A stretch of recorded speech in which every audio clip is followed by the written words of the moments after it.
Good day. Today, I will teach you about the quadratic functions. We will also discuss what is quadratic functions and how to solve and graph quadratic equations. Well, if we look at the simplest case, when a equals 1 and b equals c equals 0, we get the equation y equals 1x squared or y equals x squared. We talked a little bit about this graph when we were talking about the vertical line test. We said that the graph of y equals x squared was a function because it passed the vertical line test. Let's graph the equation again.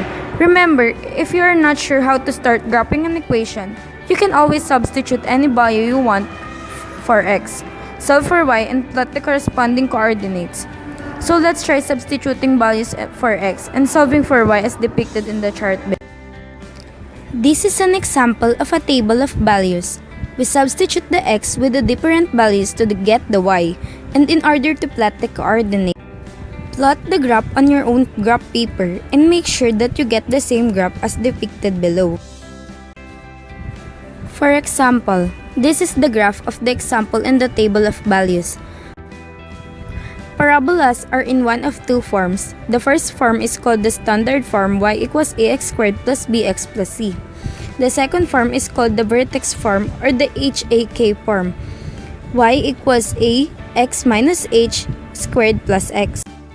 Parabolas in standard form, y equals a x squared plus bx plus c. Let's try graphing another parabola where a equals 1, b equals negative 2, and c equals 0. So we would have the equation y equals x squared minus 2x. Let's substitute the same values in for x as we did in the chart above and see what we get for y. Well, create table of values to find the coordinates of the equation.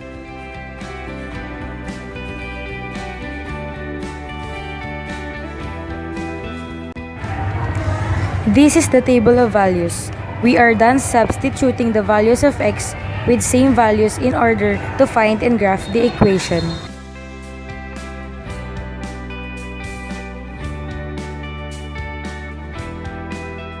Now, we will discuss what is the vertex form of a quadratic equation.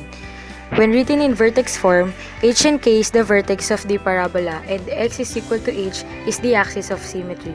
The h represents a horizontal shift, how far left or right the graph has shifted from x is equal to 0.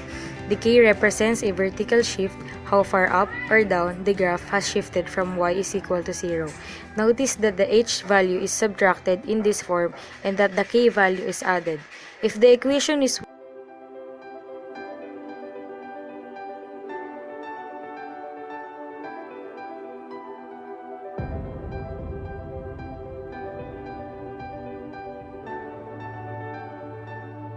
Here are some shortcuts in finding h and k.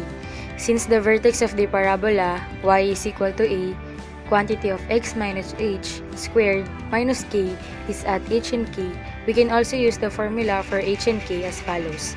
H is equal to negative b of, meaning even if we don't transform the equation y is equal to ax squared plus bx plus c into the form of y is equal to a quantity of